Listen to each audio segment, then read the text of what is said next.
Darkcast Network. Come to the dark side of podcasts. We have cookies. Cookies? Me love cookies.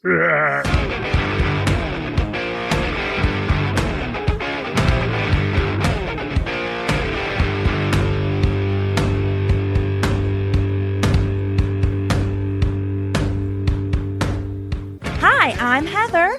And I'm Dylan. We are Mountain Murders, an Appalachian true crime podcast dropping weekly episodes every Sunday. Our show offers well-researched cases with unique storytelling and southern flavor. Stories so good you'll want to sop them up with a biscuit. Ooh, I pull back the curtain on lesser-known and often obscure regional cases from Georgia to Maine, exploring the darkness that lurks deep in the heart of Appalachia. And I react with profound statements. You mean profoundly stupid statements? Something like that. We're not your stereotypical hillbillies. But we do like moonshine. It'll tickle your innards. Join us every Wednesday for Mountain Murders Offbeat. Offbeat is a mini-episode covering a variety of topics from true crime to conspiracy theories, the paranormal, and Appalachian-centric subjects. Find Mountain Murders anywhere you download podcasts. Hit subscribe today to catch up on our latest episodes or binge our catalog.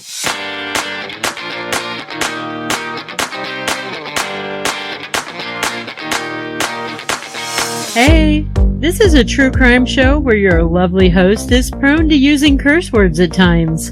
Enter at your own risk. Hey there, Rainbow Warriors, and welcome to Beyond the Rainbow, True Crimes of the LGBTQ+. I'm your effervescent host, CJ. Effervescent! An article once called me bubbly in a good way, so I thought effervescent was a good introduction this time. Hey! We just completed another whole season! This is the first episode of Season 13. You guys, July was a rough month for Darkcast Network. We lost several shows, including some of my faves to listen to like Murder News, Over the Fence, Crime Diner, and Once Upon a Nightmare. These shows will no longer be podcasting unless they someday make a comeback. Other great shows like Freaky as Fuck and Crime Divers, they've left for personal reasons, like life becoming all-consuming. These shows will most likely continue, but maybe at a slower rate when they have a chance to put stuff out. All of these shows are incredible and would be welcome back in a heartbeat. But we do have a few new shows that have joined the Darkcast family. Burnt Marshmallows, which I believe I mentioned last episode, is a show hosted by Aurora. She's one of the former hosts of Murder News. Burnt Marshmallows podcast tells spooky stories campground style. Some may be true, some may be legends or folklore, but all will be spooky. Mountain Murders with Heather and Dylan have joined us, and this husband and wife duo tells stories of Appalachian true crime. They have a unique banner style and they can be super funny. The Book of the Dead is a true crime show featuring a mother and daughter duo. And I love this concept. I think if my mom were still around today, I probably could have talked her into doing a podcast with me. My mom was kind of easy to convince to do stuff with. In fact, I did convince her to sing a Judd song parody with me once on her phone answering machine. If you get a chance, Warriors, check out our Darkcast website at darkcastnetwork.com. It has all our changes and updates. Find me on the socials as Rainbow Crimes, Thin Blue Lie in Darkcast Network.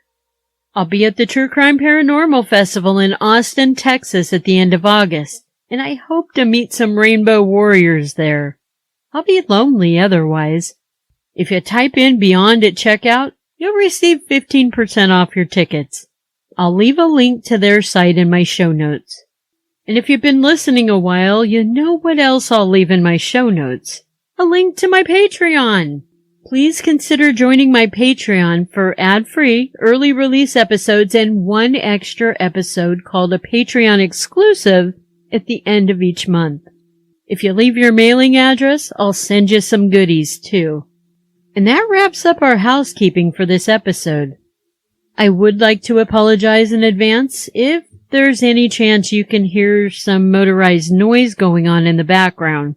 That's my daughter and her boyfriend. They're using a chainsaw to finish up the posts for our fencing in the backyard. So sorry if you can hear it. You also might hear their German Shepherd puppy barking in the back. It's got a very deep voice.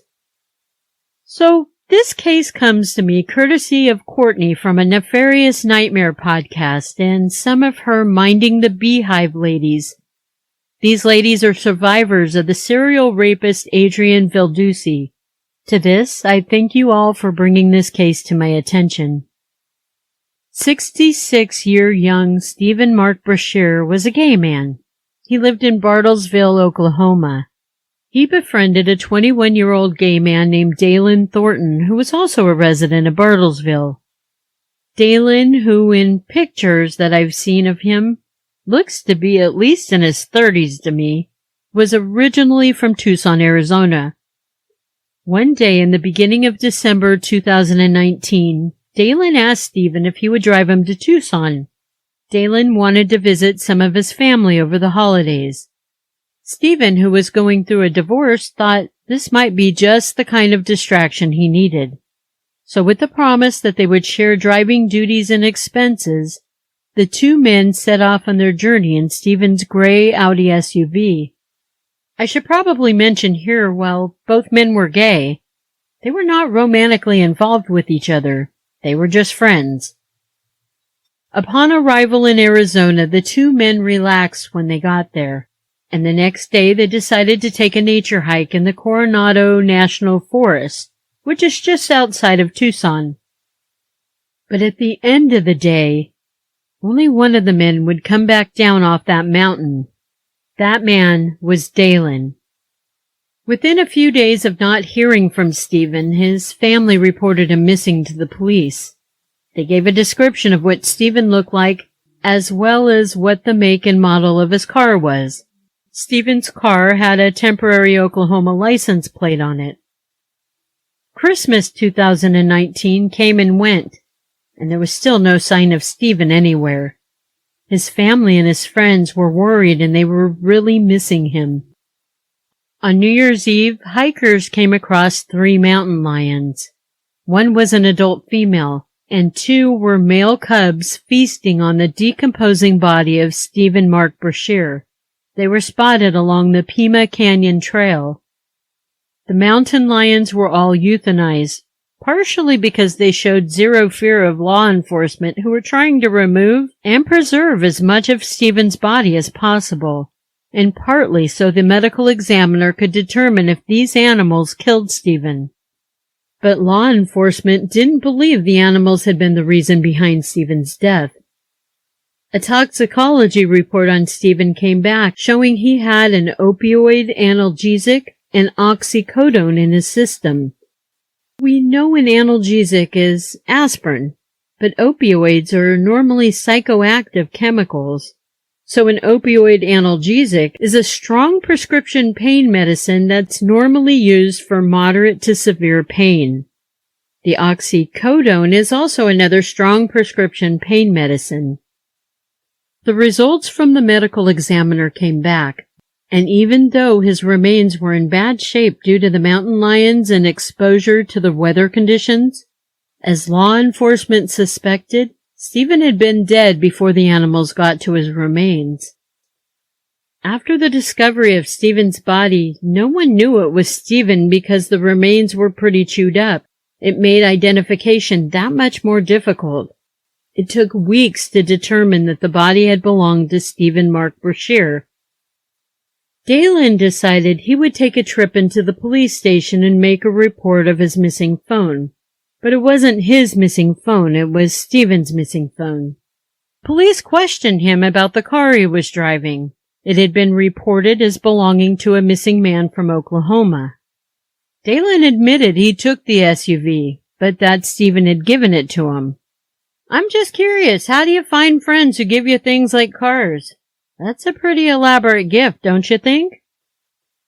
Daylan was arrested for vehicle theft, but he was able to come up with the bond money to stay out of jail. Then after months of investigation, law enforcement arrested Daylan for Steven's murder, although Steven's cause of death was never revealed. Now, Daylan had several stories of what happened to Steven that he shared with the sheriff's department, because, of course he did. Daylan first told law enforcement he was mad at Steven because when Daylan was driving, Steven spent his whole time on Grindr and wouldn't even talk to Daylan.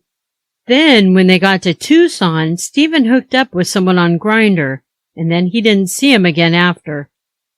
After a pause and more questioning, Daylan then admitted that didn't really happen. He then told the sheriff of the hiking trip he and Steven were on. He said Steven was depressed from his divorce and either jumped or fell to his death. Although Steven's family and friends back in Oklahoma, they had conflicting reports of this. They said Steven had been taking his divorce extremely well and he was in pretty good spirits. Daylan continued to say that Steven got hurt on the hike and he just left Steven to fend for himself. Even though Steven was calling for help, he just left him, and he went to Steven's car, drove off, and then hooked up with an ex-boyfriend of his because sex was a stress releaser for him. Daylan said it was his way of grieving. What a fuckhead. He tells authorities he would have never hurt Steven. Doubtful.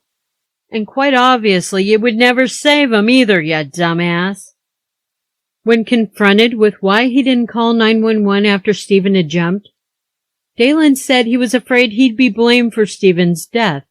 Well, if he's calling for help, you asshole, he's not dead. And even if that is what happened, that he jumped to his death, it's far less suspicious to let your hiking mate jump to his death and then go back to his car, claim it as your own, use his credit cards, and pretend as though nothing at all happened. Oh my God, I just can't with this guy. Daylan's indictment, however, charges him with first-degree murder, which we know is premeditated murder. He was also charged with concealing a corpse, vehicle theft, credit card theft, and identity theft. Investigators believe Steven was killed around December 8th. Then Daylan went back around December 21st, and he took Steven's phone.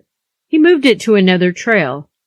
After that, he moved Steven's body to another area where he was found 10 days later with the mountain lions feeding on him. Investigators believe that Daylan returned to the trail at least twice. So Steven's murder happened the end of 2019. His body was discovered New Year's Eve. It took a few months to gather evidence to arrest Daylan for Steven's murder. Then the end of 2020, Daylan had been charged and the preliminary court proceeding began.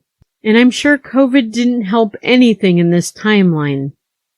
Finally, at the end of 2022, a little more movement in the case happened. But don't get too excited. It's not the greatest movement. The judge of this case ruled that the now 24-year-old Daylan was incompetent to stand trial. He's being held on a $2 million cash bond. I don't think he's going anywhere anytime soon. I wish I had more for you on this case, but until Daylan goes to trial, there'll be no unicorn justice for Steven. I'll be following it, though. And A Nefarious Nightmare will also be covering it in a few months from now. Hopefully more information will come out by then. Rest in power, Steven. Our True Crime Quickie this episode comes to us from Missouri in 2016. Now, this case could totally be one to appear on the show Fear Thy Neighbor, and it might have for all I know. But I came across it when I was active on Get Vocal, which is a platform to stream live shows that I did a few years ago. This case has pretty much stuck with me, so I thought I'd share it here.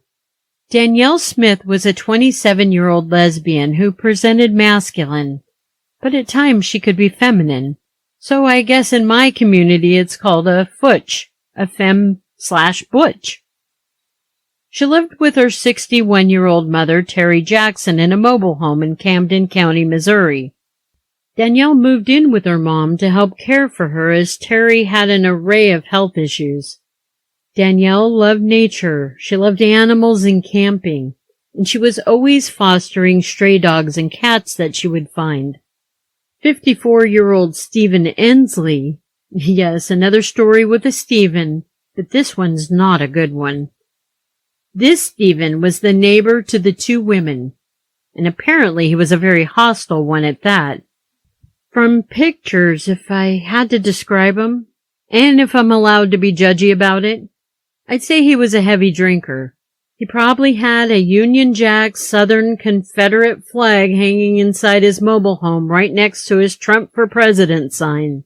He somehow had a wife, and probably plenty of child porn stashed in old dressers next to his butt plug.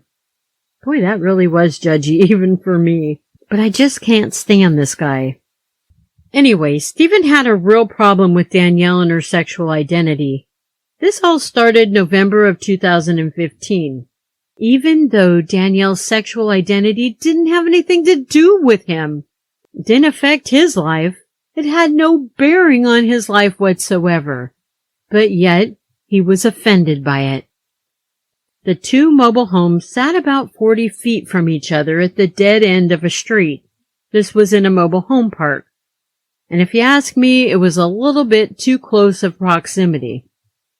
Stephen started harassing both Danielle and her mom, Terry, but he was even worse to Danielle. The harassment went on for months, with Stephen calling Danielle all kinds of derogatory names aimed at her sexuality. He would also throw fireworks and firecrackers in Danielle and Terry's yard, purposely scaring their dog and making it bark. Danielle was getting really tired of all his assaults and finally called the local police. The police dropped by Stephen's place and told him to knock it off. And with that light hand-slapping, of course Stephen continued to be a threat to the women. In July 2016, Stephen accosted Danielle in her yard. It wasn't physical, but she filmed him calling her a faggot and an abomination, which seems like a big word for a man whose IQ and dick size seem quite small. Danielle and Terry discussed filing a protective order against Stephen, but never actually followed through with any of it. Mostly this is because they were told a physical act would need to occur before they could file one. And sadly, there is no proof that a restraining order would have even worked against this guy who really seemed to have the mindset of a child. And he was nothing more than a big bully with an axe to grind. The order was just a legal piece of paper, not a heavily armed bodyguard. And I honestly don't believe it would have even stopped him. Danielle's next step was to install several surveillance cameras around her and Terry's home. She had plans to get an attorney after she caught Stephen's bullshit on tape and take him to court for the harassment. She even pleaded with friends on Facebook to help her find an attorney to end Stephen's reign of terror on her and her ailing mom. Then, it happened. August 28th and August 29th of 2016. Stephen, who maybe had Danielle's cell phone because it's possible they were once on okay terms, he started to drop texts to Danielle's phone. Texts calling her a faggot. Bipolar lesbo. Terry even called Danielle at her work and told her Stephen was taunting her with a green laser light, and he was screaming that his wife wanted to kill her. Terry would sometimes scream back at Stephen, poking the bear. Well, Danielle came right home after that, and at 12:10 a.m. he sent a voicemail to Danielle's phone saying, I'm glad you're recording everything now. There's a new sheriff in town, and I coached his son's football team for 3 years. You should just move. Then more texts like, No dykes. No faggots. Around 2:30 a.m., CCTV footage from a local business near the mobile homes caught Stephen's van and Danielle's car leaving the road that they both lived on. Stephen's van came back home about an hour later, but Danielle's car was found abandoned on a rural road in another county days later. Around 4:30 in the morning, Stephen called his sister and told her he was coming to visit her, although she did live 4 hours away. Just before 5 a.m., Stephen's van is seen leaving the road he lived on, assumably driving away to his sister's. At 5 a.m., Steven's wife called the manager of the mobile home park. She reported that their neighbor's trailer was on fire. 911 was called directly after. The manager showed up to the trailers at about 5:30 a.m., and he told Steven's wife, "Your fucking husband did this. I just know he did. Where is he?" The manager looked into the burning trailer, and he could see the top of someone's head and its hair singed just where it lay. Just then, Steven's 2 sons came outside and were watching the scene. The younger boy had tears in his eyes and told his brother, "This didn't have to happen. He didn't have to do this." The older brother told him to shut up and get in the truck as he pulled him away from the area and towards their pickup. It's been assumed that the older boy is the one who drove Danielle's car off around 2:30. When the fire of Danielle and Terry's trailer was doused, which wasn't easy as the fire burned very hot, the remains of both women were inside. Medical examiners found that both had been stabbed to death before the fire ever started. An investigation into the fire showed that it was deliberately set and it had 2 accelerants that were used. One was gasoline and the other was unknown, but it was something that made it burn long and burn hot. Around 10 a.m. the morning of August 29th, Steven arrived at his sister's home. He was drunk on moonshine that he had in his van. Using his brother-in-law's cell phone, he called his wife. Detectives were now in pursuit of Steven. They were heading towards his sister's home. And on their way, they got behind a vehicle that actually belonged to Steven's family. It was his wife and the younger son who was upset with his dad for what he had done. The 2 were taking clothes to Steven. When the detectives arrived at Steven's sister's house, they questioned their main suspect, and then they searched his van. They found several more jars of moonshine, along with some knives, and then they arrested him. "Seems to me 3 years of coaching the sheriff's son in football didn't really count for much after all, Steven. Ha! Good." And then calls Steven made to his wife from jail were recorded. Because that's what they do, Steven. They record your calls, you stupid shit. He told her he should have got help for his head, and she agreed, telling him that there was definitely something wrong with him. No shit, lady. But on another call to his wife, Steven blamed Danielle and Terry for his actions. At his trial, a jury found him guilty of 2 counts of first-degree murder, 2 counts of armed criminal action, and arson. He was sentenced to 2 life terms without parole for the murders, 40 years for the armed criminal actions, and 7 years for arson. And of course, Steven has appealed his sentences. But I think this fucker is lucky he didn't get a death sentence. His appeals have been denied thus far, and he sits rotting in prison. Some unicorn justice prevailed in this case, thankfully. Rest in power, Danielle and Terry. I love you, Rainbow Warriors. You matter. Come see me in Austin, and be sure to check out all the fabulous Darkcast shows.